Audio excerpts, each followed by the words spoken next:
Το πρώτο βίντεο του καναλιού επικεντρώνεται στα κέντρα αποφάσεων της Αθήνας και πιο συγκεκριμένα στις εξελίξεις που τρέχουν στα εξοπλιστικά της Ελλάδος λόγω των τουρκικών πιέσεων στο πεδίο αλλά και διπλωματικά.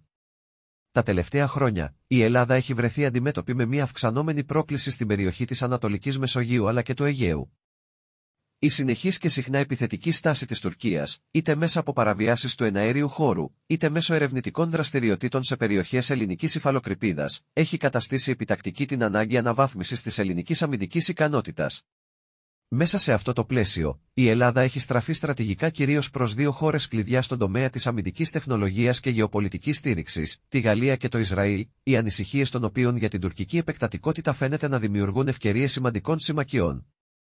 Όσον αφορά το Ισραήλ, αναμένονται συμφωνίες σχετικά με πολλαπλά συστήματα αεράμινας αλλά και του πυροβολικού όπως είναι τα συστήματα Pulse, Spike αλλά και πυράβλους για την αεροπορία.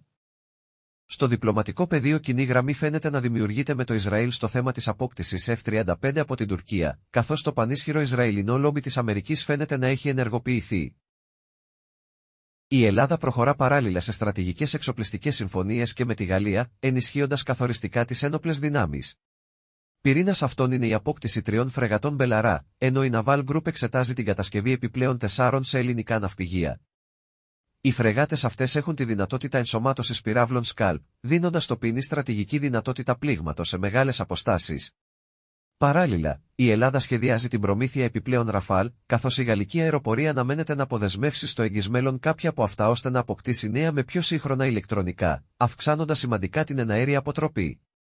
Τέλος, εξετάζεται η αγορά μεγάλου αριθμού πυράβλων Exocet Block 3C, ενισχύοντας το ναυτικό πλήγμα κατά στόχων επιφανείας και ξηράς. Οι συμφωνίες αυτές δεν είναι απλώς εξοπλιστικές, αλλά συνιστούν γεωπολιτική επένδυση και στρατηγική εμβάθυνση της ελληνογαλλικής συμμαχίας. Μείνετε συντονισμένοι για τα επόμενα βίντεο του καναλιού. Σας ευχαριστούμε που παρακολουθήσατε.